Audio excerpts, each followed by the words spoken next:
Bismillahirrahmanirrahim. Assalamualaikum warahmatullahi wabarakatuh. Alhamdulillahirabbil alamin wassalatu wassalamu ala asyrafil anbiya'i wal mursalin wa ala alihi wa sahbihi ajma'in. Qala rabbi shrah li sadri wa yassir li amri wahlul 'uqdatam min lisani yafqahu qawli, amma ba'd. Yang saya muliakan Al-Fadil Ustaz Haslin bin Bahrin, Al-Fadil Ustaz Khalil Anwar bin Mulim, Imam Masjid Sultan Salahuddin Malaysia, merangkap Ketua Unit Pengajian dan Pendidikan Masjid Sultan Salahuddin Malaysia. Pertama-tamanya marilah kita memanjatkan rasa syukur kepada Allah Subhanahu wa taala kerana pada hari ini dapat kita berhimpun bersama-sama di Masjid Sultan Salahuddin Malaysia untuk kita sama-sama mendengar tazkirah atau ceramah khas yang akan disampaikan oleh Al-Fadil Ustaz. Saya maklumkan tajuk pada hari ini adalah terpulang padaku. Jadi selepas ini mungkin tuan-tuan akan ada sesi soal jawab dan terpulang kepada tuan-tuan nak soal dan terpulang juga kepada ustaz untuk menjawab. Jadi memang betul tajuk pada hari ini ialah terpulang padaku. Jadi kita sama-sama mendengar ceramah yang akan disampaikan dan semoga kita dapat mengambil iktibar pada hari ini. Fadhil mashkurah.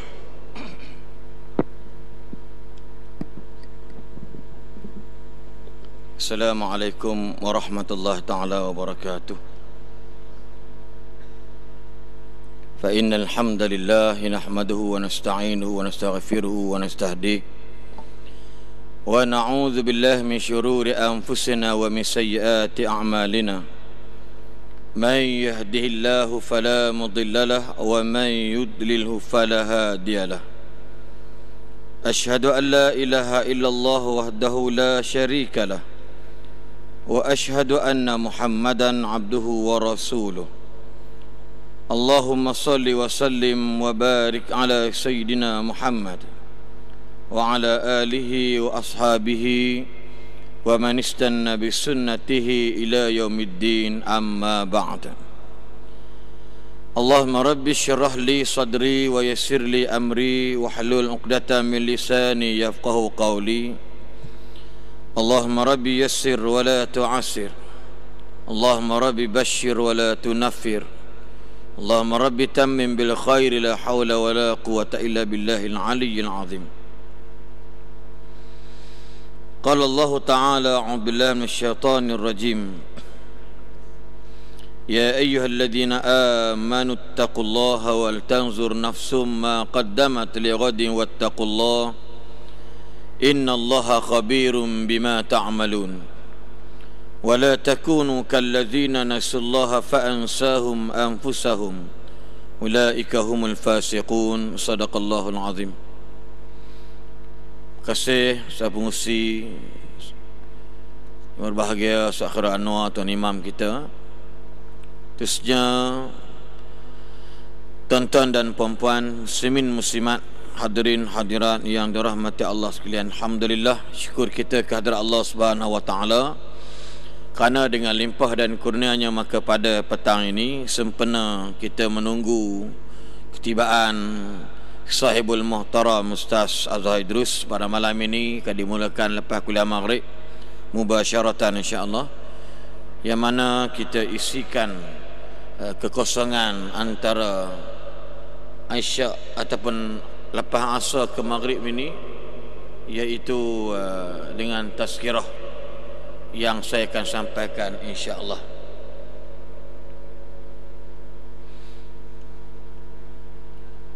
Maaf tergendala sebentar, jangan ke mana-mana. Ayat yang saya baca tadi, Allah berfirman yang bermaksud, wahai orang-orang yang beriman, bertakwalah kamu kepada Allah. Wahai orang-orang yang beriman, bertakwalah kamu kepada Allah, dan pastikan apakah bekalan yang telah kamu sediakan pada hari ini untuk dihadapkan di hadapan Allah pada besok hari. Dan bertakwalah kamu kepada Allah, sesungguhnya Allah maha mendalam pengetahuannya dengan apa yang kamu kerjakan di atas muka bumi ini. Dan janganlah sesekali kamu di atas muka bumi ini menjadi manusia yang lupa kepada Allah.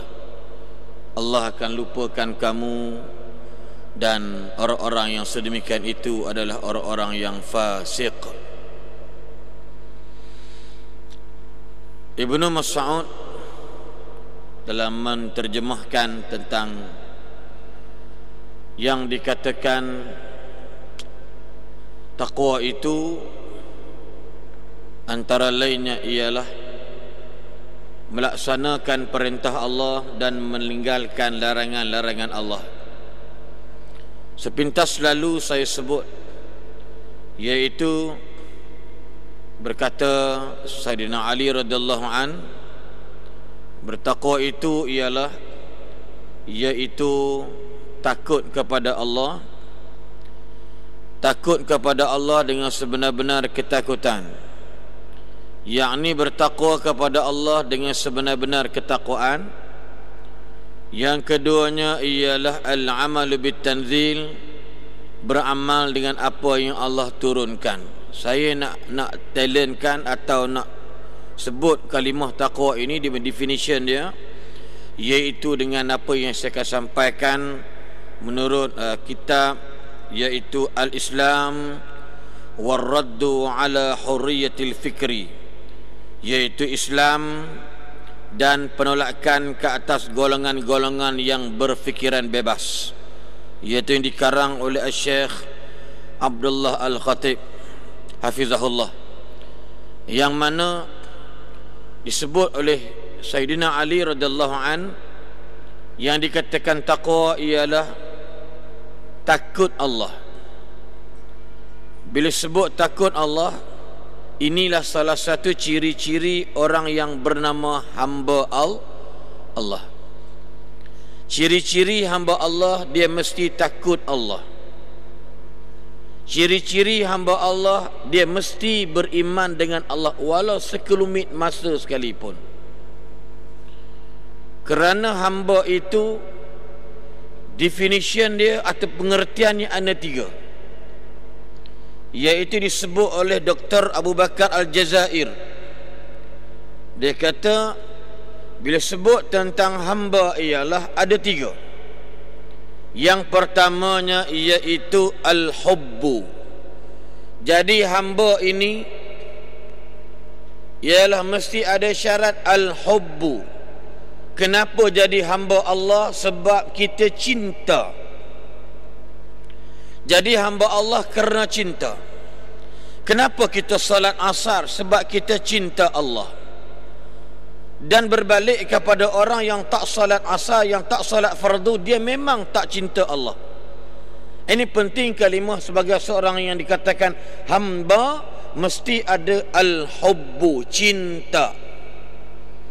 Qul in kuntum tuhibbunallah fattabi'uni. Qul in kuntum tuhibbunallah, katakanlah olehmu hai Muhammad, khabarkanlah olehmu hai Muhammad kepada umatmu, jika sekiranya kamu cintakan Tuhanmu, maka kamu kena follow-ku. If you say you love your God, you must follow me, bro. Kalau you kata you sayang Allah, kamu kena ikut aku. Siapa yang mengajar? Allah. Ini bukan kalam Nabi, ini kalam Allah, Al-Quran. Apa kita dapat orang yang ada al-hubbu, yang sayang Allah, cinta Allah? Apa dia dapat? 2 benda dia dapat. Yang pertamanya ialah yuhibbakumullah. Kalau kamu cinta Allah, kamu kan teruskan ibadat pada Allah kerana cintamu pada Allah. Apa dia? Allah pun cintakan kamu. Dr. Abdullah Ain Qarni dalam kitabnya Baitun Ussisa ala Taqwa, ada seorang pemuda orang Kuwait, dia naik kereta agak laju. Kalau saudara-saudara tengok dalam Tanyalah Ustaz, slot saya tu mungkin saya dah dengar dan saya sebut dah. Seorang pemuda naik kereta, orang muda mana naik kereta perlahan, laju. Saya pun bawa kereta pun laju. Cuma bila ada benda tu pula dah. Apa tu? Apa nama ni? AES. Kita takut kan? Angkara engkau. Ya. Maknanya apa dia? Bila dia laju, dia terbabas. Bila terbabas, dia koma 3 hari. Dia koma 3 hari. Dia belum full stop lagi, dia koma. Bila dia koma, masuk hospital. Bila masuk hospital, koma. Orang koma ni boleh cakap tak? Orang koma boleh cakap tak? Orang koma tak boleh cakap. Tetapi dia boleh cakap. Apa dia baca?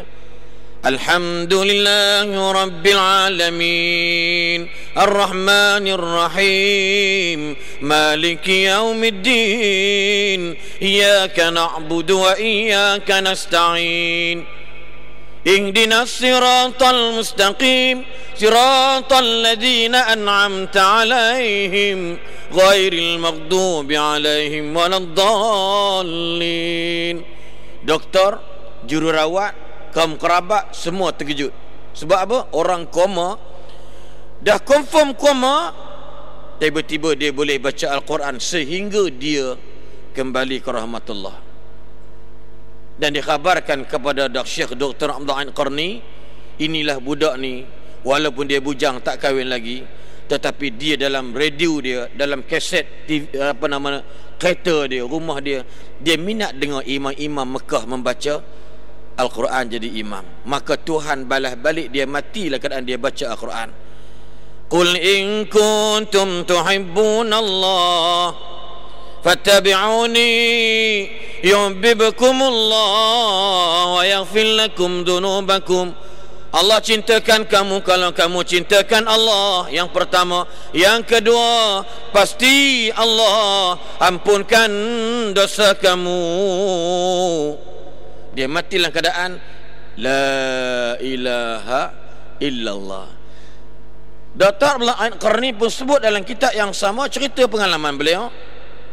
Ada pemuda daripada Arab Saudi naik kereta sama kes, terbabat aksiden, keretanya melambung, perut ke atas, kepala ke bawah, bumbung ke bawah, dan dia koma 8 hari. Waktu dia koma tu, qaddarallahu lahu, dia sedang menyanyi, aku cinta kepadamu. Tapi bukan lagu Melayu, lagu Arab lah. Aku tak terlupa lagu apa dia bawa. Ya, tak ada dia bang. Dia tak adalah kata apabila kau kata kau cinta aku. Itu Melayu kalau dia aksiden. Tapi lagu Arab lah. Ana uhibbuki ya habibati ya mahbubati uhibbuki. Gitu lebih kurang kot. Aku cinta padamu sampai dia mati. Dia tak boleh mengucap. Orang yang tak sayang Allah, tak ingat Allah, tak sebut cakap Allah, tak baca kalam Allah, realiti Tuhan balas depan anak beranak dia. Yang hak tadi rajin baca Quran. Kenapa? Kerana hamba itu salah satunya mesti ada sifat al-hubbu, cintakan Allah. Saya mungkin dah sahabat-sahabat dah dengar dah poin saya yang mana isteri Imam Syafi'i tanya Imam Syafi'i, wahai suamiku, adakah abang sayangkan saya? Maka kata Imam Syafi'i, dalam dunia ini tiada yang paling ku sayang melainkan dirimu ini, oh istriku. Gitulah. Aku sayang hanyamu, aku sayang kamu, jangan takut, jangan risau. Lalu isteri Imam Syafi'i tanya lagi, adakah kamu juga mencintai Allah? Imam Syafi'i kata apa?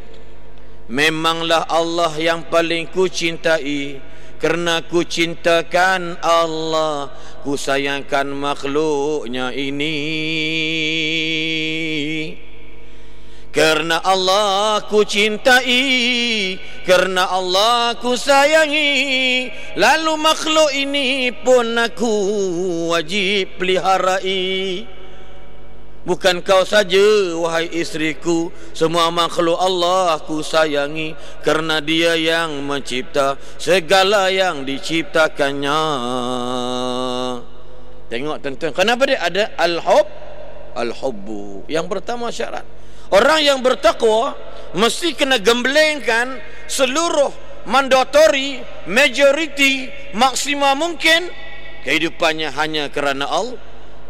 Nak makan bismillah, nak minum bismillah, tidur bismillah, lepas makan alhamdulillah, lepas bangun alhamdulillah, mari masjid bismillah, sampai masjid alhamdulillah, balik rumah bismillah, sampai rumah alhamdulillah, nak kereta semuanya Allah Allah Allah. Sebab apa? Al-hubbu. Tuan-tuan, ini contoh dia. Tengok budak-budak macam mana nak buat? Budak tadika, cikgu mengajar doa, Allahumma barik lana fima razaqtana. Budak-budak tak menghafal, sehari belum tentu dapat. Macam mana budak nak mencintai doa? Cikgu ni pandai suara dia buat lagu. Tengok. Yang penting anak-anak ni menggembeling minda dan fizikal mereka ini nak menghafal doa makan je. Cikgu membuat Allahumma barik lana fima razaqtana wa qina azabannar. Budak-budak Allahumma barik lana wa qina. Budak dalam masa sejam confirm menghafal. Sebab apa? Macam mana kita nak gembelingkan minda kita, mindset kita, jiwa kita bagi kita cintakan Allah. Ini sebagai contoh. Yang keduanya, kata Dr. Abu Bakar Jazair, syarat-syarat penghambaan jadi hamba ialah ia mesti ada pada yakni al-khawfu. Tengok ada al-khawfu. Orang kalau dia mengaku dia hamba Allah, dia wajib ada sifat-sifat takutkan Allah. Antara sifat takut Allah ini yang terbesar ialah namanya iman. Yang kedua namanya malu. Selalu saya sebut hadis ini. Orang yang takut pada Allah, dia mesti yakini segala benda yang Tuhan suruh. Contoh, pernah tak dengar hadis Nabi? Nabi kata apa? Man ra'a minkum munkara falyughayyirhu biyadihi wa man lam yastati' fa bilisanihi wa man lam yastati' fa biqalbihi wa dzalika adhaful imani. Man ra'a minkum munkara, sesiapa yang tengok benda kemungkaran, falyughayyirhu, wajib dia ubah kemungkaran. Yang mampu dengan tangan, yang tak mampu dengan lisan, yang tak mampu dengan hatinya. Itulah selemah-lemah iman. Pernah dengar dia ni kan? Sesiapa yang mampu dengan tangan, tak mampu dengan lisan, kalau tak mampu lagi dengan hatinya, itulah selemah-lemah iman. Maka ramai orang ambil nombor apa? Nombor 3. Kita tengok, disuka pilih hak lemah. Sebab tu tuan-tuan, baru ni saya ada seminar metodologi dakwah Said Nursi, Badi'uz Zaman Said Nursi, orang Turki. Syekh apa nama tu, pendakwah daripada Turki datang, dia cakap Melayu, duduk di Bangi, mungkin tuan-tuan pernah tengok dia. Dia kata sebenarnya kita bukan tiada iman. Tuan-tuan dan puan-puan, saya ingin memberitahu tuan-tuan puan-puan, sebenarnya bukan kita tidak ada iman, tetapi kita ni banyak lemah iman. Faham tu? Lemah iman. Iman ada. Ramai orang tahu sembahyang itu wajib, tapi lemah imannya. Ramai orang tahu menutup aurat itu wajib, tapi lemah iman. Ramai orang tahu berjualan bebas dilarang, tapi lemah iman. Tengok kan, lemah iman. Dia tahu sembahyang wajib, tapi imannya lah dia lemah. Lemah iman ini, maka dia kata pada akan menyebabkan orang jadi tidak malu nak buat benda maksiat, malu nak pi buat amal ibadat. Cuba tengok. Menyebabkan lemah tadi ni, menyebabkan dua benda. Iman lemah daripada, iaitu malu. Malu nak cegah kemungkaran, malu nak pi buat amal ibadat. Anak muda pakai seluar jin, pergi supermarket, bubuh ketayap di atas kepala. Orang semua tengok, betul atau tidak? Pakai seluar ni, jalan macam rock, tapi atas ni serban. Orang tengok, awet-awet pun nak mengorak pun takut. Tuan-tuan, pakai serban ni, tapi seluar jin, baju ni polo, bukan polong. Baju polo nombor 3 original. Baju polo ni kalau nombor 9 tu bukan original. Jangan faham, jangan salah beli. Belagak baju polo macam aku tak tahu main polo. Tuan ni, dia pakai baju polo ni dekat nombor 8 je saya. Kan? Ni baju nombor 12. Mana ada nombor 12 dalam polo? Pasal nama polo tu bukan polo, tu polong. Adik-beradik pocong. Nampak ada action tak sudah. Ada pakai baju polo, pakai baju krokodil, dia pakai baju siput babi. Senak original kan siput babi tu. Kata orang-orang sebab renam kan senak original. Dia sebut siput babinya kasar ni. Maka senak original pakai. Ya, tapi tiba dia pakai kepiah putih, pakai ketayak. Tiba-tiba tuan-tuan dengan seluar jin macam ni tuan-tuan, masuk surau, orang ramai pergi sembahyang. Orang tengok pelik tuan-tuan.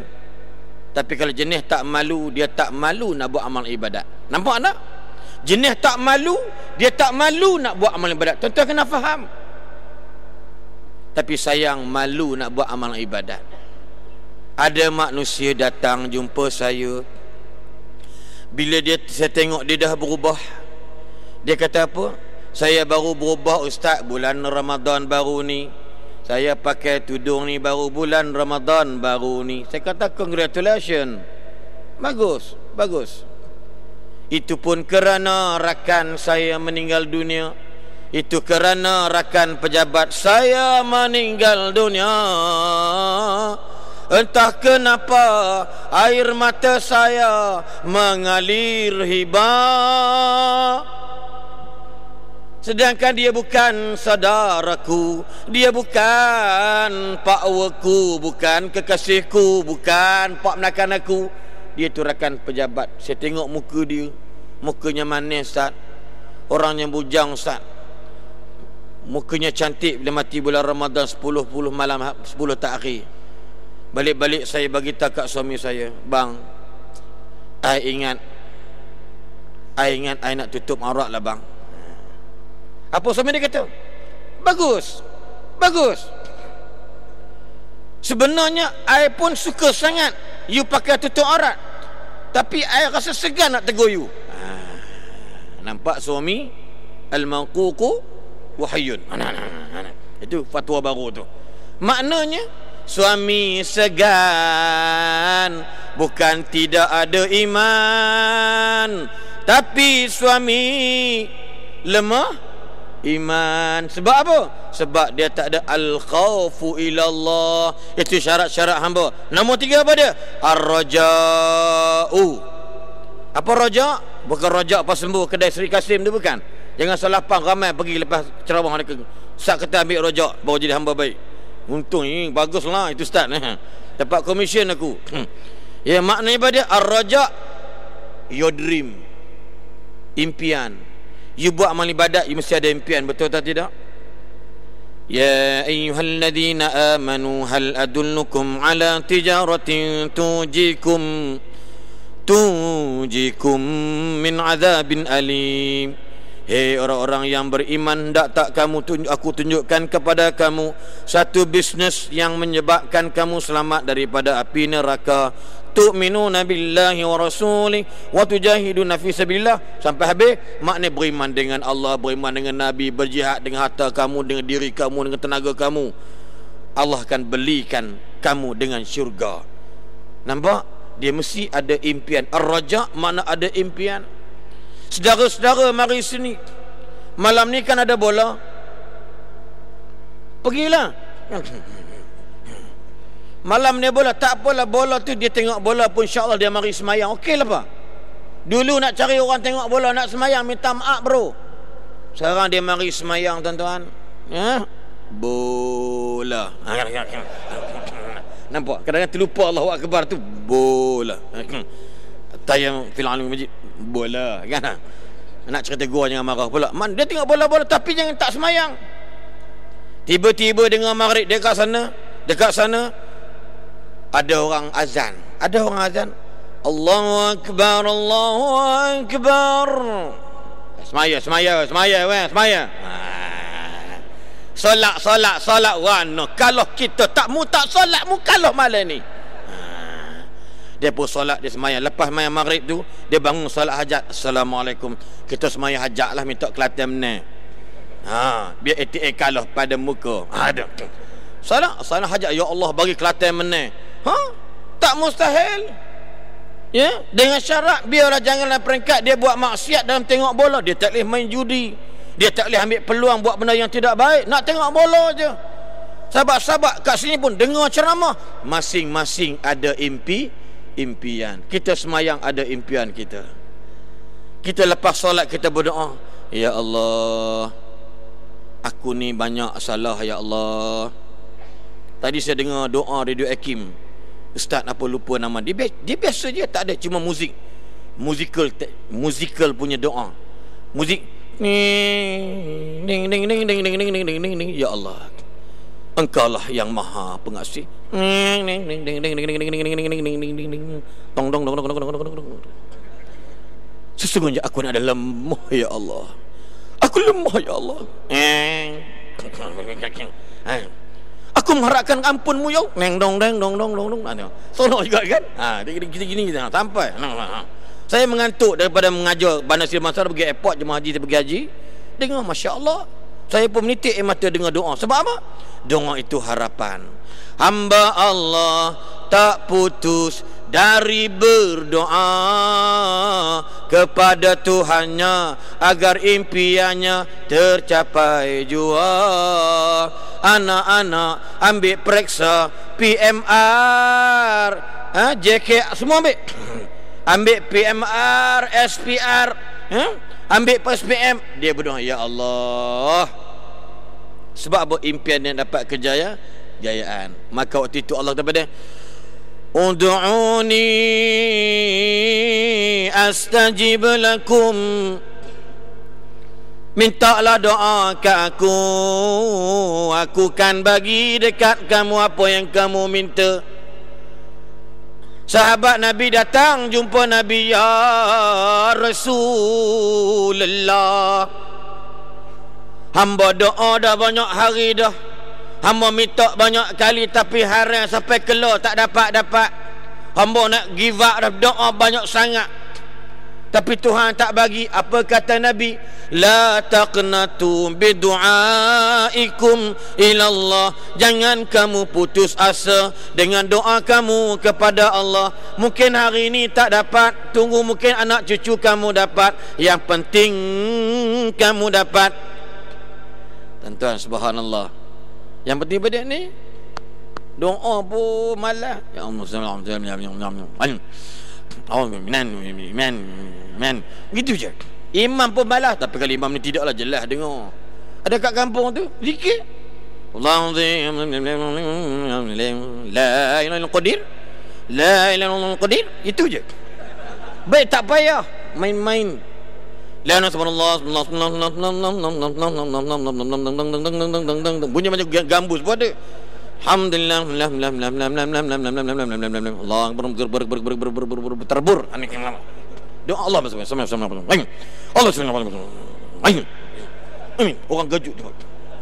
Yang datang semua kena darah tinggi. Terkejut. Lilaklah. Saya pesan ke apa-apa imam kat Selangor pernah ceramah, dia panggil dekat Ildas di Sungai Lang tu. Nak zikir-zikir elok. Kalau nak perlahan macam ni, dengar adik. Subhanallah.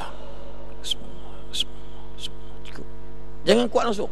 Kalau nak kuat, Subhanallah, Subhanallah, Subhanallah, Subhanallah, Alhamdulillah, Alhamdulillah, Alhamdulillah, Alhamdulillah, Allahu Akbar, Allahu Akbar, Allahu Akbar. Orang dengar pun seronok. Ini belum. Guruh pun dengar macam tu. Baca nak. Allahumma a'ina bil iman wa amitna bil iman wa ahsyurna bil iman wa adkhilnal jannata ma'al iman. Kita hayati. Start bawa pergi haji, bawa pergi umrah, sampai tengok masuk dalam ruang Kaabah. Apa kita baca? Allahumma antas salam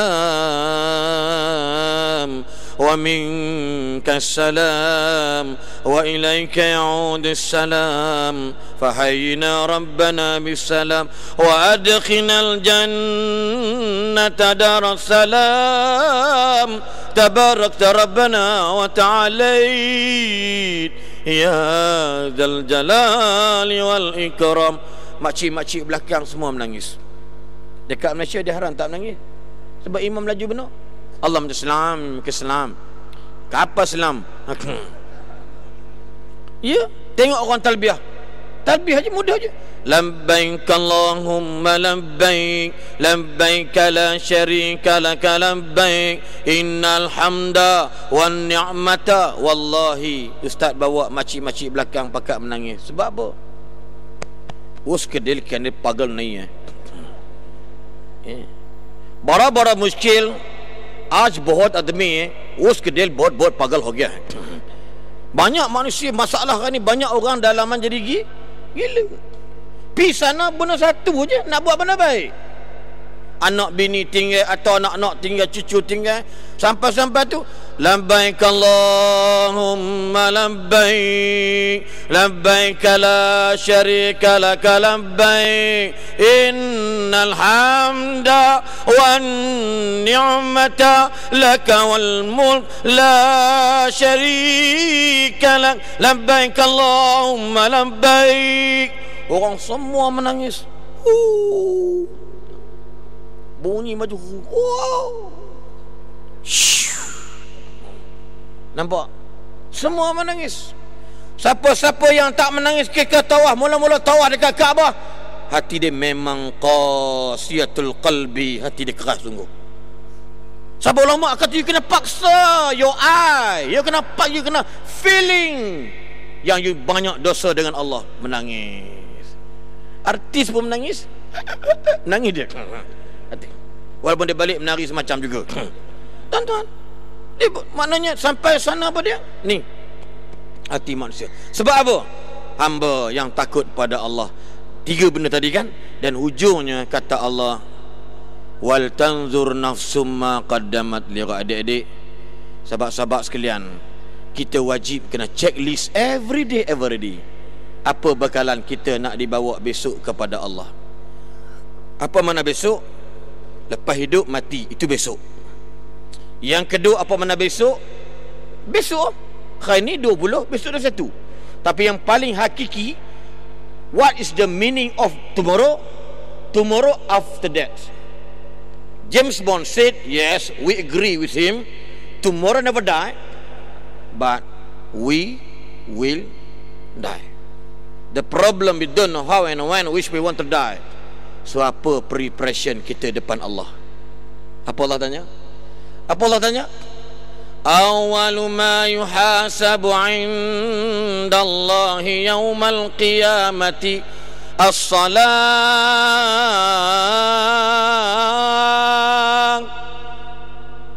Kita punya bekalan depan Tuhan. Tuhan kan tanya soalan mula-mula sekali, apa dia? Kamu solat ke tidak? Adik-adik, I love you all. Jagalah solat.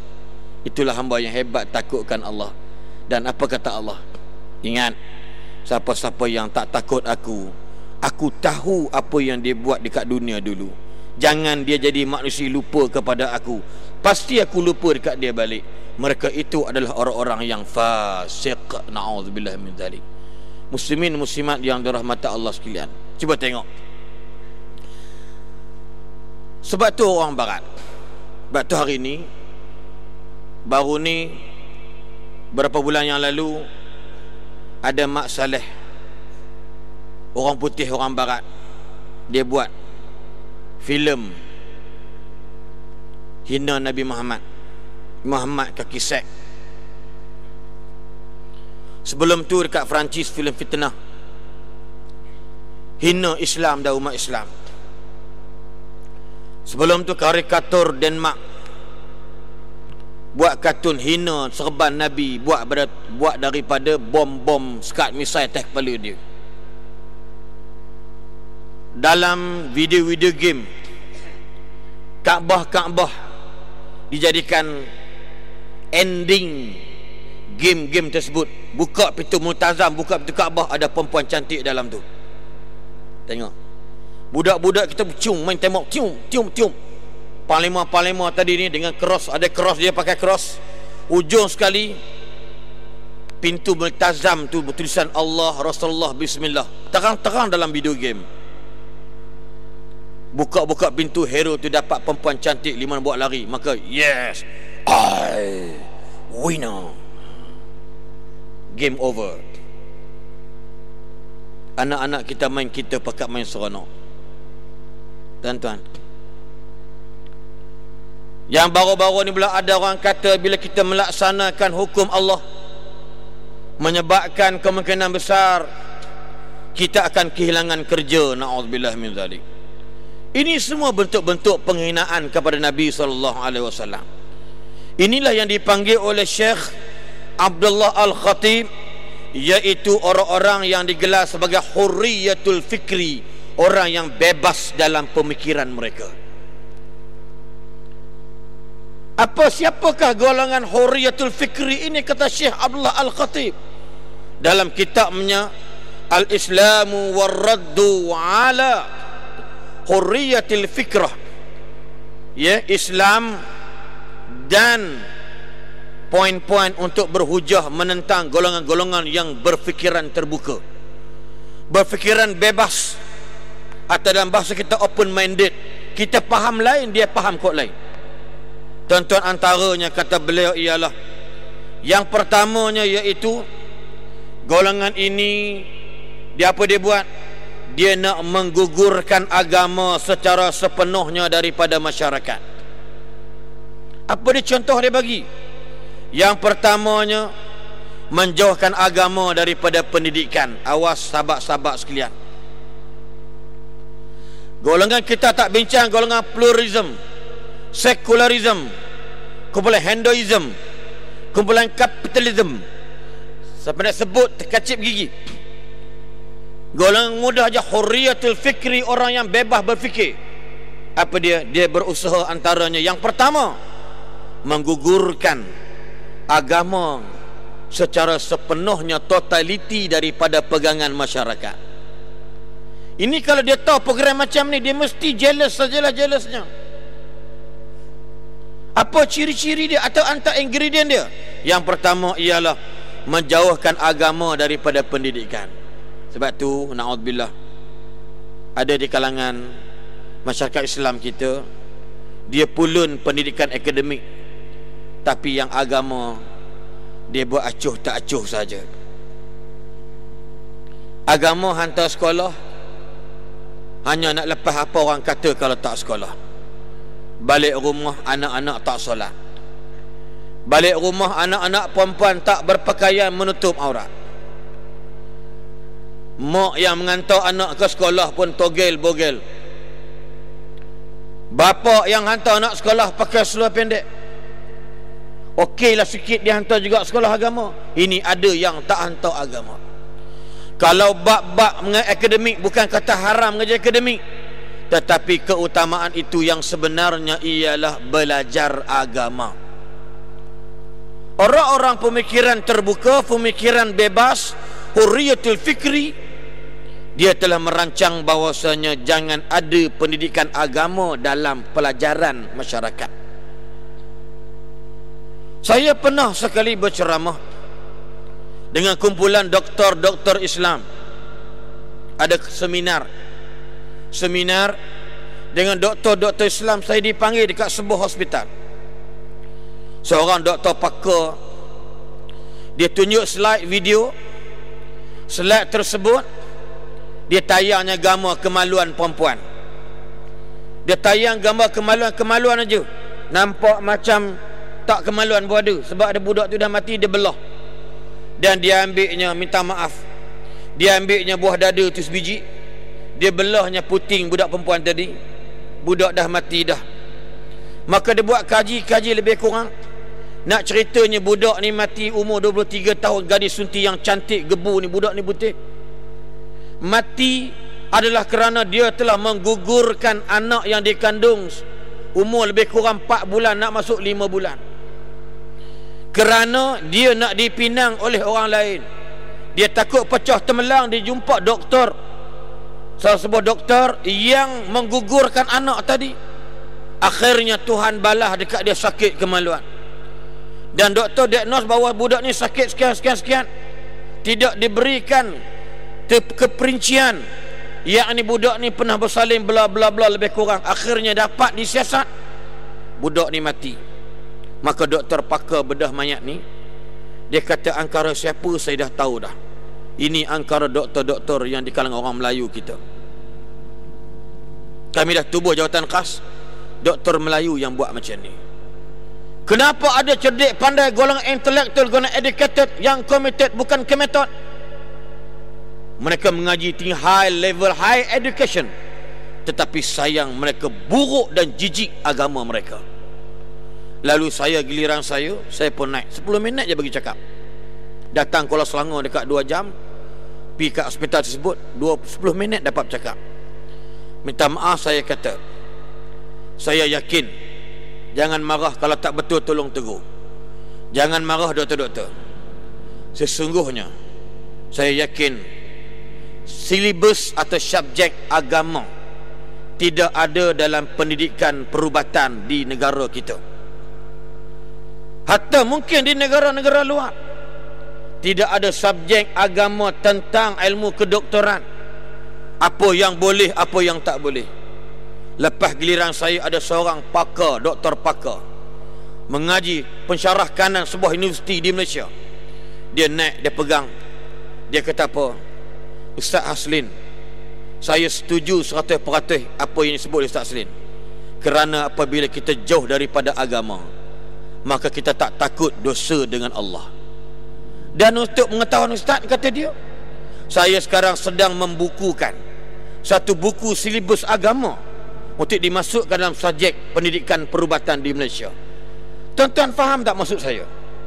Merdeka sudah dekat 50 tahun waktu itu, tiba-tiba silibus agama tak wujud. Dekat sekolah kita, berapa banyak cikgu boleh mengajar anak-anak salat dengan betul? Berapa ramai cikgu boleh mengajar, mari ni sekarang waktu salat ni, salat dulu. Salat tak dipentingkan. Salat jemaah tak dipentingkan dekat sekolah misalnya. Nak semayang-semayang lah ikut dan. Berapa ramai kalau pemimpin dalam sekolah tak ajar, tak duduk sekali dengan anak-anak mengajar mereka solat. Di dalam sekolah-sekolah tak ada cerita tentang pakaian menutup aurat. Minta maaf yang nama cikgu misalnya contoh. Ini saya mengaji, saya tengok. Bukan nak kata salah, tidak, tapi nak bagi tahu bagaimana anak-anak kita tidak terpesong daripada syariat Allah Subhanahu wa taala. Anak-anak tidak tahu yang pegang-pegang ni adalah haram. Anak-anak kita dekat sekolah duduk berduaan dekat taman, dekat bukit. Dua-duaan pegang-pegang, dia tak tahu ini salah ke? Boleh dia tanya ini salah ke tak salah ke? Dan kita tak salah dia pelajar, sebab kita tak berikan satu pengajian alternatif untuk mereka kembali pada Allah Subhanahu wa taala. Tengok hari ni ustaz pergi dekat Johor, ceramah hampir 450. Satu kumpulan persatuan di sekolah di sana. Di Johor Bahru ada 5-6 sekolah himpun dekat satu bangunan kerajaan. Motivasi ustaz baca wasyamsi wa duhaha wal qamari idza talaha wan nahari idza jallaha wal laili idza yaghshaha. Ustaz tanya apa surah ni? Surah apa ini? Semua tak boleh jawab, sebab kita tak di-approachkan benda-benda macam itu. Dekat sekolah adik-adik jangan carilah benda tu. Maka adik-adik orang yang beriman kena carilah. Keluar sekolah marilah menuntut ilmu. Keluar sekolah carilah pelajaran agama sendiri. Ini kita nak kena ingat. Lalu ustaz suruh dia sambung, abasa wa tawalla an ja'ahu al-a'ma wa ma yudrika la'allahu yazzakka. Saya suruh sambung, dia orang tak boleh sambung. Tiba-tiba tengok manusia. Ya, ustaz tak salahkan anak-anak remaja. Ustaz tak salah dia orang. Salah kita orang tua-tua ni sebenarnya. Lalu ustaz pun sebut, awak perasan ni lagu siapa? Ustaz pun menyanyilah. Mungkin dah dengar dalam YouTube. Seumpama rama-rama terbang bebas di udara. Elok. Belum tanya dia jawab dah siapa dia punya singa dia. Aku marah macam singa dia buatnya. Dia tahu dah siapa menyanyi. Siapa menyanyi, ya, ibu, bapa, wali band. Dia dah tahu dah sebelum kita tanya. Tengok betapa minat menyanyi daripada mengaji. Iya, adik-adik, sahabat-sahabat sekalian, nak salah siapa tak inilah kata Syekh Abdullah Al-Khatib, berjaya dia orang buat. Kita tak minat nak mengaji, kita minat benda lain. Bukan ustaz kata menyanyi tak boleh, menyanyilah. Kalau nak menyanyi saya, kalau gatal nak menyanyi, menyanyilah. Tapi janganlah peringkat lagu-lagu yang bawa kepada rosaknya akidah. Tu lagu Hellweight Ayam Medin tu jangan menyanyi. Tu tunggu neraka. Nak masuk neraka, dia tak apa masuk neraka. Baik lagu orang megem pula bagus. Andainya kau pergi dulu, ku nantimu di pintu syurga. Dia yang Hindu pun duduk kat pintu. Itu tak apalah, ambil sini kata dia. Ini contohlah, contoh ya. Taib. Apa kata beliau lagi? Yang kedua dari perkara yang pertama, menjauhkan syariat Islam daripada kedudukan sebagai sumber perundangan. Ini jelas. Ya, jelas disebut sini, menjauhkan syariat Islam daripada kedudukan sebagai sumber perlembagaan atau sumber perundangan. Hari ini berapa ramai kan, banyak benda lah, bahkan tak tahu. Ustaz ingatlah tu kes budak perempuan, bini orang sekarang dah jadi janda. Orang Sungai Siput, Snell River, bila dia minta dia minum arak dekat apa nama ni di Pahang, didapati bersalah dan kena sebat. Bila diputarkan sebat, dia kata saya nak sebat.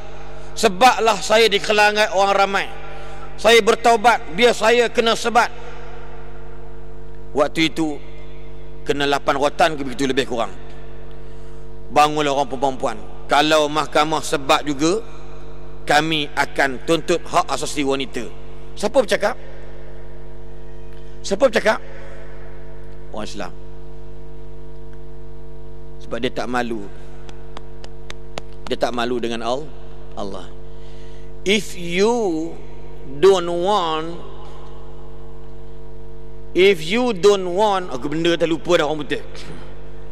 Kalau kamu tak mau sembahyang, no comment. Faham? Don't complain. Kalau kamu tak nak salat, jangan komplain ibu-ibu. Adik-adik perempuan hak muda-muda, kalau tak nak tutup aurat, jangan komplain. Bila komplain, kita hina Nabi. Inilah saya kata hina Nabi tadi ni. Saya tanya dekat masyarakat, kami berdakwah atau berceramah kaum ibu, kaum bapa, tanya dia orang, demi Allah, ustaz tanya dia orang, makcik, agak-agak hukuman orang minum arak ni berapa rotan? 15 kata dia. Makcik, 8. Maklum 20. Tidak ada seorang pun yang jawab betul. Sebab pendidikan undang-undang Allah tidak diperkenankan. Faham? Bila saya kata undang-undang minum arak minimumnya 40 rotan, gitu, mata macam zombie. Saya kata undang-undang merotan menyebat orang minum arak 80 rotan sama dengan rotan orang yang fitnah orang yang tak buat benda tanpa bukti. Too much lah. Banyak cekadaknya. Nak cerita saya tak salah makcik-makcik tadi. Yang salah ialah siapa tu, wallahu alam, cari sendirilah. Siapa yang tak dedah ke ilmu. Inilah golongan-golongan yang berfikiran bebas. Mereka menjadikan undang-undang Allah jauh daripada pelaksanaan kehidupan manusia. Tengok tuan, subhanallah. Lepas tu ada orang pergi haji, dia boleh main-main dengan talbiyah, labbaik Allahumma labbaik, labbaik kadang-kadang kala baik. Dia boleh main-main dekat Mekah tu, labbaik kadang-kadang kala baik. Dia komplain dekat Kaabah, Arab ni kedekut, minyak kan banyak, kenapa lah tok Arab ni tawah tak buat eskalator? Dia tahu eskalator? Eskalator musim gitu. Sampaikan dia fikir macam tu, dia tak tahu tawah itu adalah undang-undang dalam perkara rukun haji dan umrah. That is the law. Dia mesti berjalan kaki, bukan diperjalankan. Kalau eskalator diperjalankan, dia jalan sikit macam $1 million man gini, laju jalan. Tengok. Maka kawan ni geram sangat. Dia kata apa? Saya rasa kita tak perlu buat eskalator. Ini dalam drama animasi kan. Saya rasa tuan, kita tak perlu buat eskalator. Kita buat Kaabah berpusing dengan sendiri. Dia tengok, you perlu air ke? Eskalator tak payah buat Kaabah pusing. Macam ni, Kaabah pusing. Pusing. Kita gitu je. Cepat balik ke Malaysia. Tak perlu makan masa 40 hari. Tuan-tuan sampai fikir macam tu, dia boleh porak-perandakan hukum Tuhan menurut kepala tengkorak dia sendiri. Nampak? Ikut apa? Rasional. Ini contoh. Banyak benda tuan-tuan dan puan sekalian. Yang ketiga, dengarlah ni, saya baca je. Ya, malam ni kita dengar, saya pun akan duduk sini sekali. Saya tak balik punya lah. Walaupun memang aku minat bola. Kelantan menang. Ya, yang ketiga, mengasaskan ekonomi di atas dasar riba. Tengok. Tengok. Tengok bro. Saya buka bank. Dengar ni, dengar elok-elok. Dengar elok-elok. Saya tak nak kata siapa. Siapa terasa pada muka. Saya Haslin bin Baharim, HB Bank. HB Bank. Duit banyak. Pergi dengan Arab tu, tiba-tiba tu Arab kata, "Anta Haslin?" "Na'am." "Anta ana bagi duit ke anta buka bank, boleh tak?" Kan. Balik buka bank, dia bagi saya 1 bilion buka bank. Haslin Bahrain. I'm Muslim people. Bila buka bank, saya pun buat 2. Satu Islam, satu tak Islam. Masuk akal tak? Orang beriman masuk akal tak? Illa yang nerkeng pucit. Faham tu? Haslin, saya cakap dengan saya ni, Haslin bin Baharim buka bank, HB Bank. Tiba-tiba muamalat riba pun saya buat, muamalat Islam pun saya buat. Siapa punya bank? Bank Haslin bin Baharim. Orang beriman logik nak? Logik tak? Tak logik. Orang yang tak takut dengan Allah. Betul kata Nabi, orang kalau dah tak malu dengan Allah, dia boleh buat apa dia suka, sebab dia dah tak ada iman dengan Allah. Adik-adik tolong ingat, tolong ingat. Malam tadi saya tengok satu drama Nasir Bilal Khan. Atuk dah kata jangan buat macam itu. Kalau awak berani buat, berani tanggung. Budak sekolah jual badan kerana nak beli Galaxy, Samsung dan iPhone, iPad, iPod. Sanggup tidur dengan kawan-kawan sekolah, bayar satu malam RM50. Yang buat drama ni bukan bodoh, dia bukan reka-reka, dia datang ilham. Dia mungkin pergi pusat serenti, dia mungkin pergi tempat penjara, dia pergi. Budak sekolah, saudara, dan tak mustahil. Saya tak nak cerita kat sinilah, tapi percayalah cakap saya, pelajar sekolah 2 orang buat filem. Pelajar sekolah, hero-nya lelaki seorang, berzina dengan 2 pelajar ini. Kawasan di Kelang Valley sahaja, tapi tak cerita sekolah mana. Tapi percayalah tuan-tuan, dan mereka sedang disoal siasat di waktu dah lama dah, 3-4 tahun yang lalu. Pelajar sekolah, lepas main dia kena bayar RM15. Kalau pegang yang itu RM2.50. Kalau kucuk bibir RM1.40. Kalau gentel telinga RM70. Kalau pegang dalam sikit RM16 Pak Ubang. Tuan-tuan, tanyalah sahabat-sahabat di Jabatan Agama.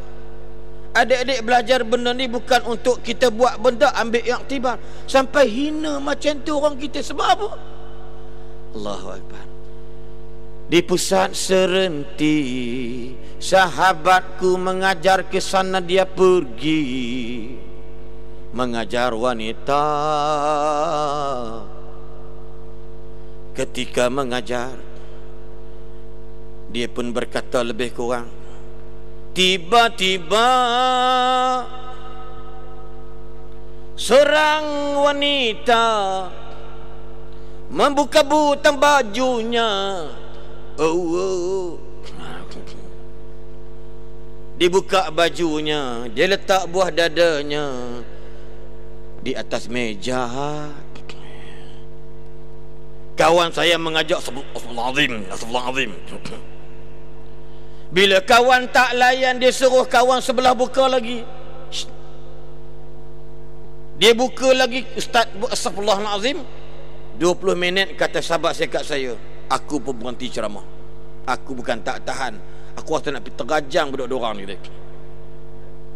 Tapi nak cerita tuan-tuan, adik-adik, kawan rakan, sahabat-sahabat taulan, begitu murahnya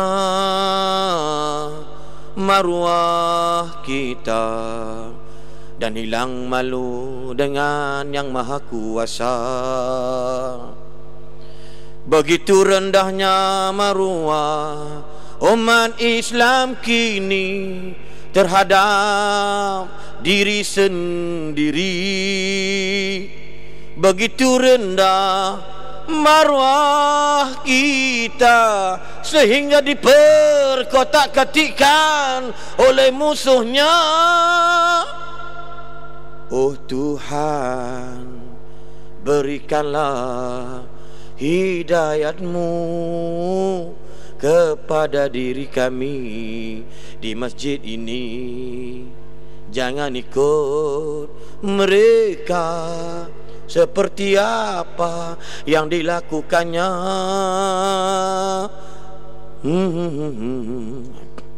Faham tu, Dedek? Saya ni menyanyi pun kita nampak rasa macam inilah aura kita, sentuh dengan hati kita. Baca zikir kan? Hasbi Rabbi Jallallah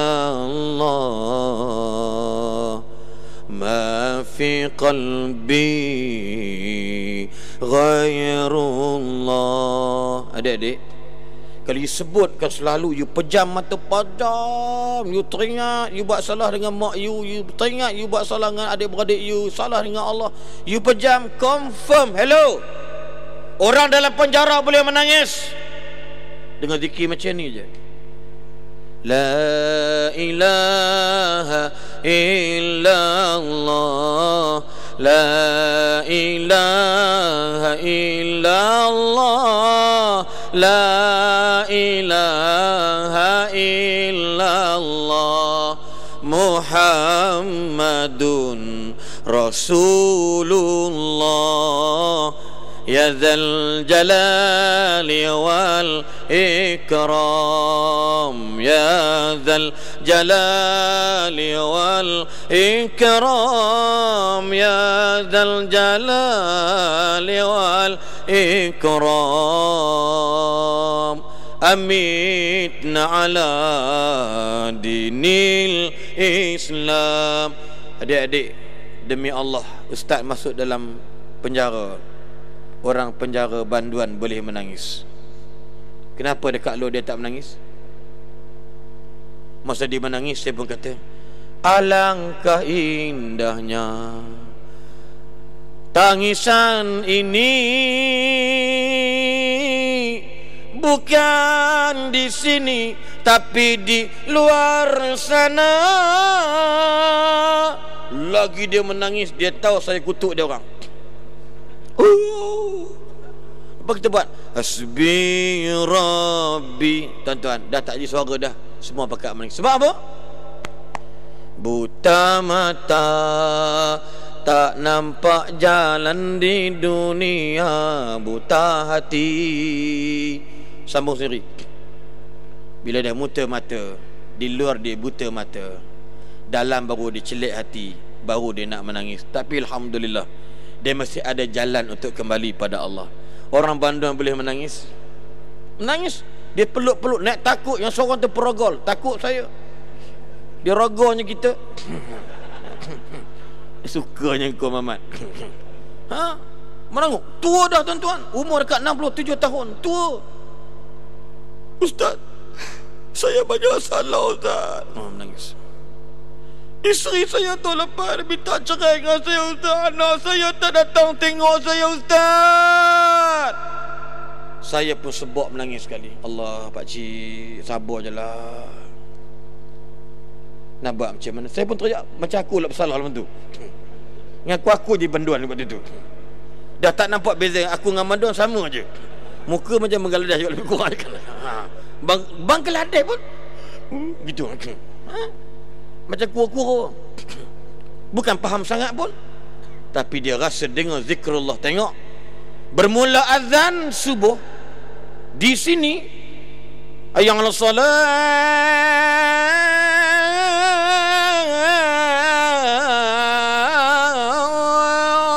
habis subuh sini. Lepas tu dekat berapa negeri sambung subuh pula.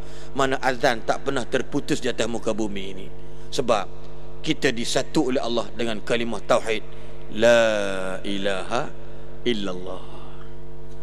La ilaha illallah. Orang Pakistan dengan tasbih zikir, dia pun menangis. Subhanallah walhamdulillah wa la ilaha illallah wallahu akbar subhanallah. Dia pun sekali waktu itu dia pejam mata, dia pun menangis. Sebab apa? Tuan-tuan, kita ni campur belaka. Haram kita buat, halal pun kita ambil. Adik-adik, sayang jiwa anda, sayang agama kita.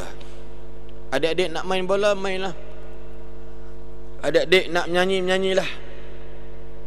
Nak melepak, melepaklah. Tapi jaga kita masih Islam. Itu je beza kita.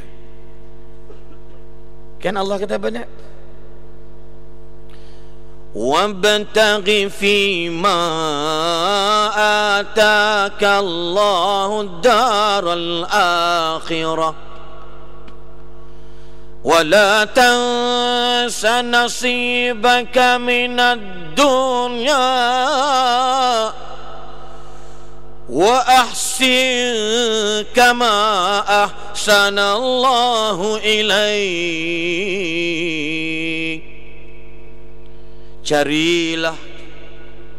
Carilah apa saja di atas muka bumi ini, ambillah untuk kamu cari kampung akhirat. Kerjalah, mainlah, buat apa sajalah dengan apa yang Tuhan anugerah dekat kamu. Fima atakallahu ad-daral akhirah. Kalau Tuhan bagi kamu pandai main bola itu, carilah redha Allah. Kalau kamu pandai, suara kamu sedap, suara kamu merdu, gunakanlah untuk Allah. Kalau kamu ada kuasa, gunalah kuasa kamu untuk mencari redha Allah. Kalau tuan-tuan yang jadi bapa, jadikan anak-anak soleh, tuntutlah akhirat Allah. Kalau Tuhan bagi kita isteri, sayang-sayang isteri itu, didiklah dia kepada Allah. Tuhan bagi gaji kita banyak, duit harta kita banyak, dekat bank, dekat Shah Alam tu tolak akaun orang lain semua duit kita. Carilah, gunalah duit banyak tadi, carilah redha Allah. Jangan cari redha nafsumu. Jangan kamu lupa, wala tansa nasibaka minad dunya. Jangan lupa kamu juga ada hak dekat dunia. Buatlah benda baik. Wa ahsin kama ahsanallahu ilaik. Buat baik, berbuat baik sebagaimana Tuhan berikan kebaikan padamu. Kalau adik-adik yang sudah dewasa, ada kerja, ada harta, wang ringgit, semua ada keluarga, janganlah lupa wa ahsin, janganlah kamu lupa kebaikan kamu pada ibu dan bapa. Nampak tak? Wahai insan yang budiman, jangan apa? Dan hati-hati lagu tu kan? Lupa dah saya. Renungilah kata pedoman ayah bunda, jangan dilupakan akhirat kelak dalam kerugian. Tengok contoh kan, nak bagi tahu apa dia? Jangan jadi manusia. Hak Islam pun kita buat. Solat, ramai orang solat, maksiat dia buat juga. Nampak tak? Ini orang-orang yang tidak beriman pada Allah. Tak beriman dia. Tak fasik. Apa makna fasik? Siapa boleh jawab apa makna fasik? Fasik ialah manusia yang tak takut nak langgar dosa Allah. Dia semayang, tapi dia tak takut dengan dosa. Kalau orang yang zalim, fasik zalim ni, dia rasa bangga dengan dosa dia buat. Itu zalim. Fasik, dia derma, dia sedekah, dalam masa yang sama dia buat maksiat. Isterinya dia tak boleh nak tegur, anaknya dia tak berani nak tegur, takut anak lari, takut isteri marah. Isteri kan orang kaya, anak orang kaya, bekas saudagar biji. Nak tegur, setan kata apa? Hello bro, you tu awak ingat, kata setan, awak ingat awak tu siapa ha? Awak kahwin dengan si bedah tu pun kerana bedah tu ambil awak. Tak payah, biar je lah. Akhirnya suami yang rajin beribadat dan nak masuk dalam syurga, Tiba-tiba datang keluarganya. Mereka berkata pada Tuhan, ya Tuhan, inikah orangnya yang layak Kau masukkan dalam syurga, sedangkan kami anak isterinya duduk dalam neraka. Kerana dialah penyebabnya, tak pernah mencegah kami dalam kemaksiatan, tak berani marah kami buat benda mungkar. Inikah lelaki yang layak dikatakan suami kami? Dia seorang masuk syurga, mana aciu? Biar dia masuk dengan kami, ya. Nampak kan? Kita adik-adik, ramai ada orang Berapa jam ni? Syekh bagi. Okey, saya berhenti 6.45, ya. Taib, kalau ada soalan tak payah tanya, terpulang padaku. Tajuk tu pun dia bagilah, terpulang kepadaku, ikut suka aku lah. Tanya tuan guru kita malam ni, dan saya pun akan bertanya dia malam ini. Tuan-tuan tengok, banyak nak cerita ni.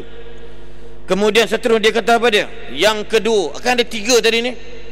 Yang kedua saya baca, untuk menjauhkan pemikiran manusia daripada setiap yang berkaitan dengan roh dan wahyu. Ini golongan open minded, ya, orang-orang yang terbuka fikrah, kononnya fikrah bebas, pemikiran bebas. Apa dia kata?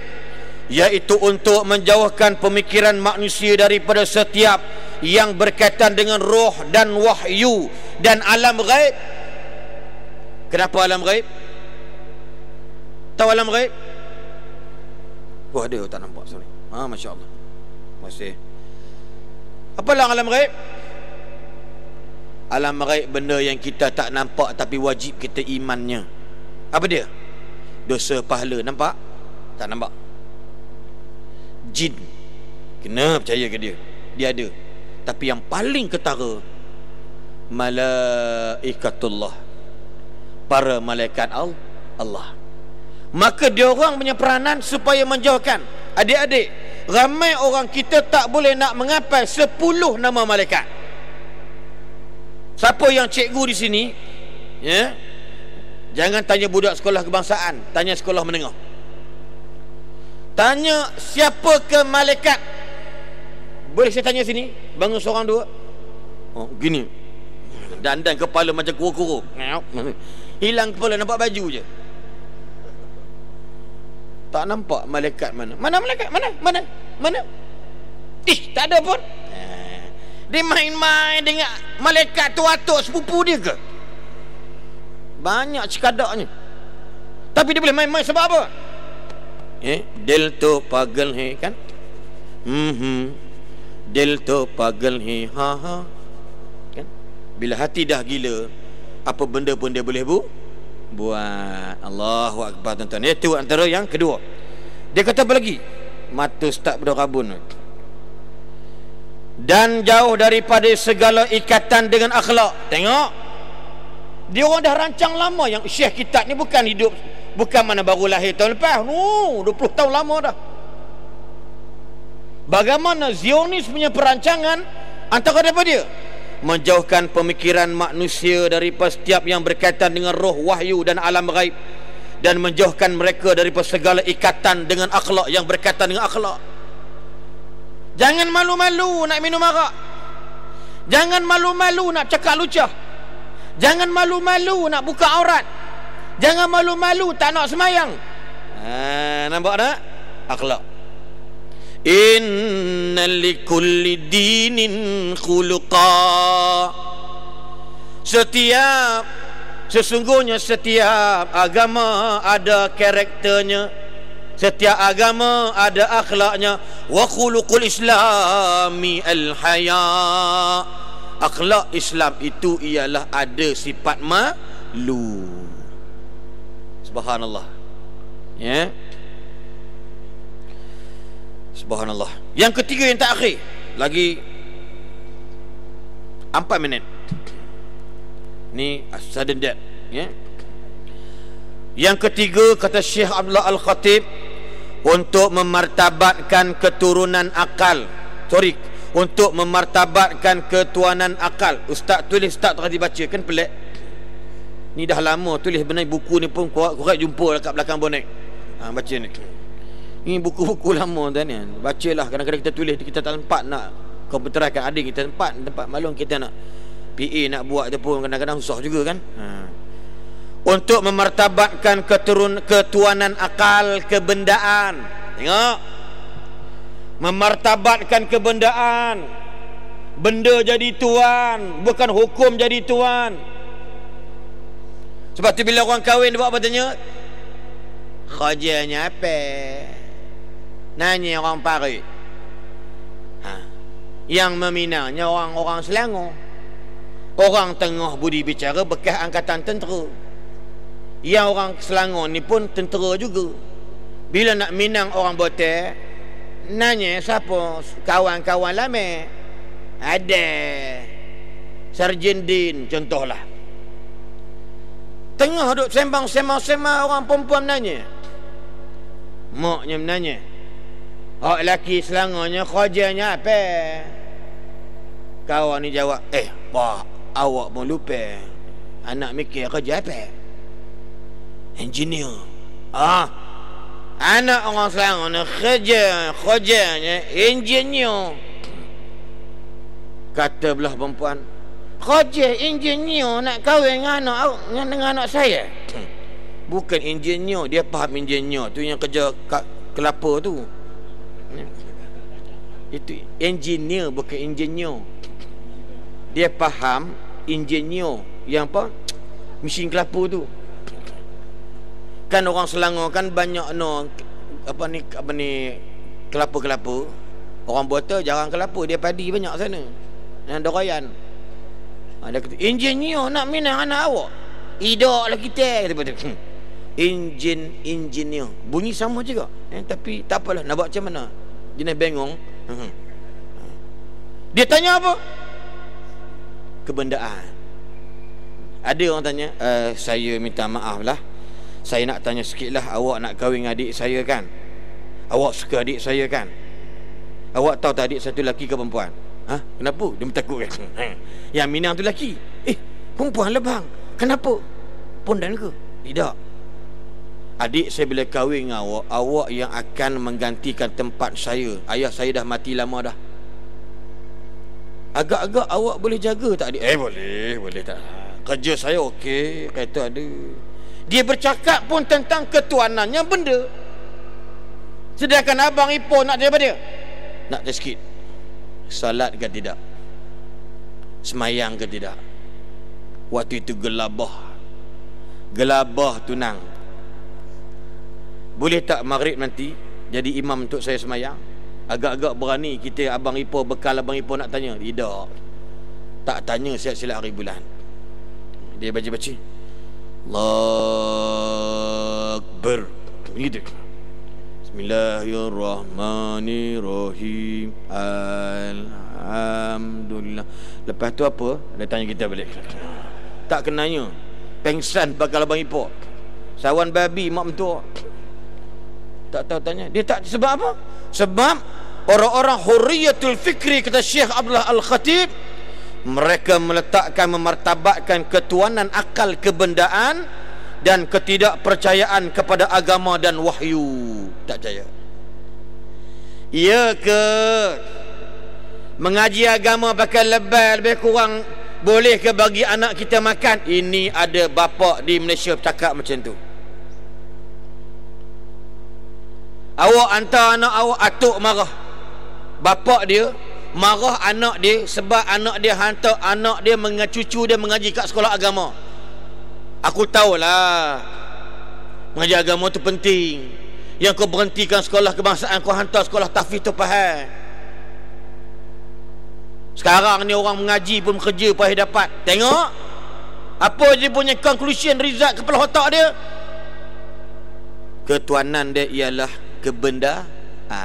Alhamdulillah tuan-tuan, anak dia hafiz Quran, cucu dia 3-4 orang hafiz Quran. Hari ni Atuk dia pula terbalik dah. Dah rasa megah. Cucu siapa? Cucu Mat Jakun. Ya. Cucu siapa? Cucu Den Taksi. Dulu dia marah anak dia hantar cucu pergi sekolah agama. Hari ni dia rasa bangga seronok. Tuan-tuan nampak ada manusia. Ada hamba Allah tu bila dia nakkan anak perempuan tadi. Ini orang Selangor, orang Ampang.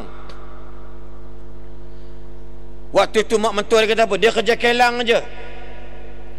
Awak kerja kelang, gaji awak 7-800. Awak nak minang si leha. Awak tahu apa taraf leha dengan awak? Awak kelang, dia mengaji universiti. Apa perasaan seorang lelaki yang minang anak dia? Dia tak pandang kau tu solat ke tak solat, cuma dia kerja kelang je lemah dia.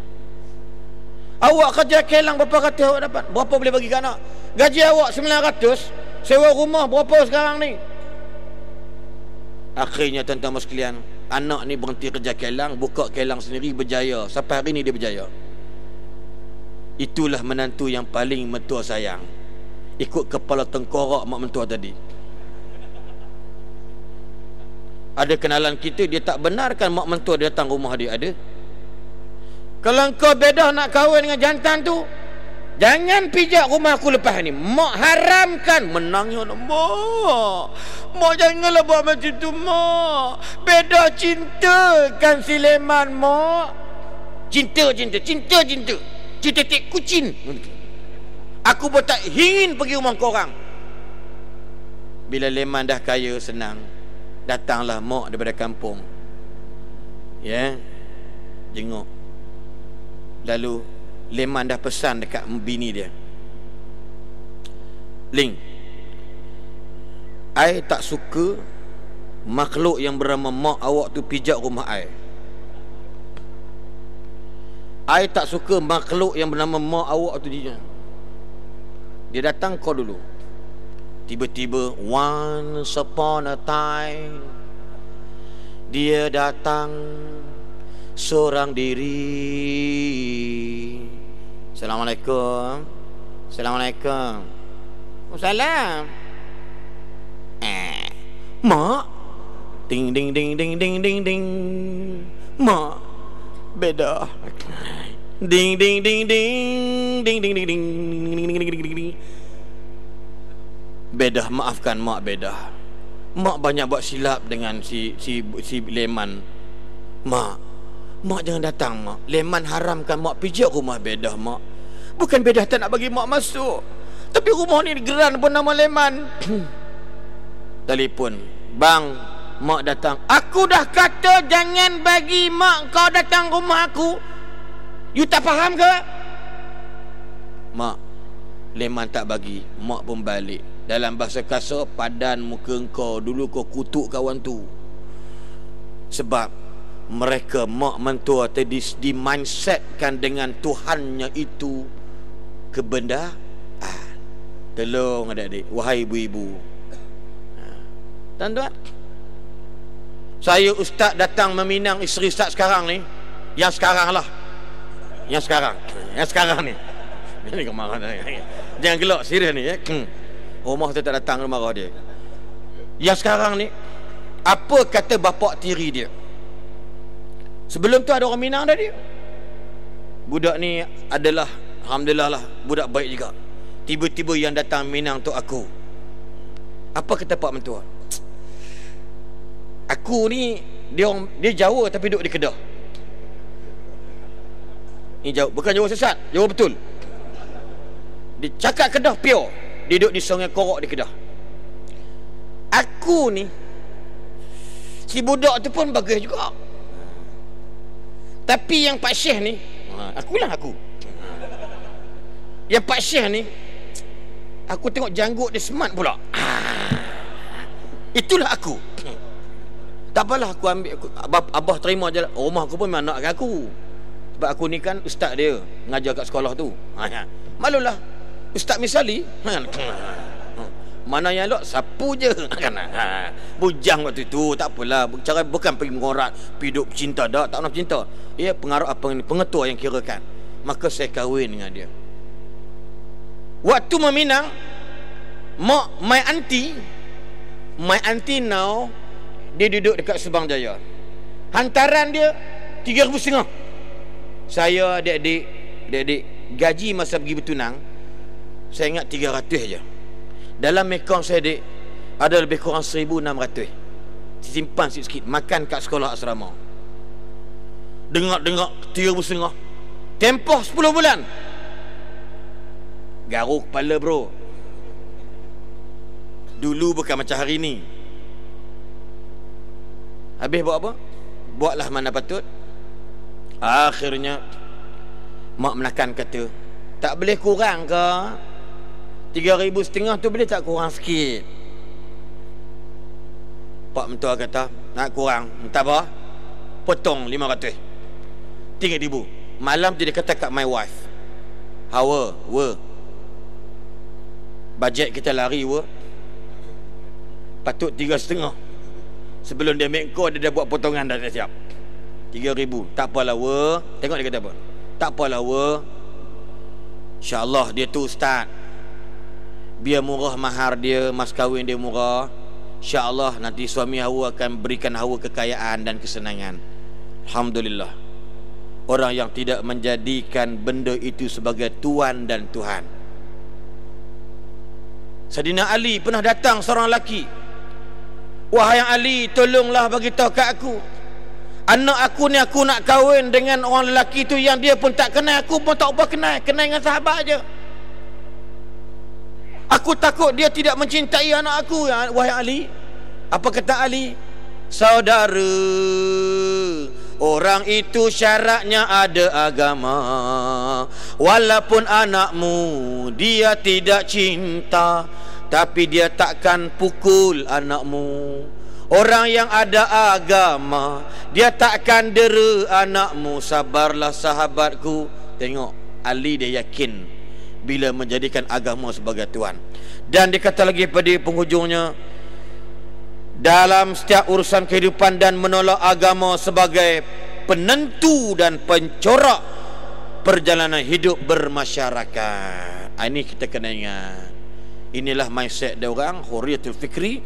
Dan insya-Allah tuan-tuan sekalian, masa dah pukul 6.53 untuk khidmat diri. Kalau siapa yang terkentut, terbatal ayat semayang, pergi ambil semayang. Jangan pula pergi ambil 3 kali, kentut sekali tinggal 2. Ni payah juga ni payah juga ya, Ada orang tanya oleh email, boleh tak kita ambil 3 kali, ambil siap-siap? Ya, maka kita kentut sekali tinggal 2. Saya ingat main-main, rupanya betul. Saya ingat ustaz ni main lawak-lawak, rupanya realiti dalam email tanya. Ustaz, betul ke kalau ambil semayang banyak-banyak, kentut sekali kita kena tolak? Saya kata jenuh lah. Kata boleh tolak, asalkan kentut tu masuk balik. Geram kena jawapan kan. Ini tuan-tuan dan perempuan yang dirahmati Allah sekalian, insya-Allah cukup kalau Ustaz dapat menyampaikan. Sementara kita menanti artis, juara artis. Artis bagaimana tu? Artis terkenal dalam juara lagu bagaimana apa? Artis tersohor di negara kita, iaitu Ustaz Azad Idrus. Dan insya-Allah doa banyak-banyak. I love you all, dengan nama Allah saya sayang you all, especially orang muda. Doakan insya-Allah ustaz-ustaz yang tua, yang muda, alim ulama yang ada tanah ini, umur mereka panjang, dan kita teruskan untuk menggembling jiwa dan tenaga kita, tidak lain tidak bukan semata-mata hanya untuk Allah. Sekian yang baik datang daripada Allah, yang lemah dari sendiri. Assalamualaikum warahmatullahi wabarakatuh. Takbir. Waalaikumsalam warahmatullahi ta'ala wabarakatuh. Majlis mengucapkan ribuan terima kasih dan juga terima kasih kepada yang berbahagia Ustaz Haslin Baharin di atas kupasan tajuk terpulang padaku. Semoga apa yang disampaikan tadi akan menjadi panduan dan bekalan untuk kita menghadapi Allah Subhanahu wa taala nanti. Kepada para jamaah sekalian, diharapkan dapat duduk mengikut saf, kerana sebentar lagi kita akan menunaikan solat maghrib. Dan selepas itu kita akan sama-sama menantikan kehadiran Yang berbahagia Ustaz Aziz Drus. Jadi untuk mengelakkan kesesakan, diharapkan tuan-tuan dapat duduk di saf yang telah disediakan. Sekian dimaklumkan. Assalamualaikum warahmatullahi wabarakatuh.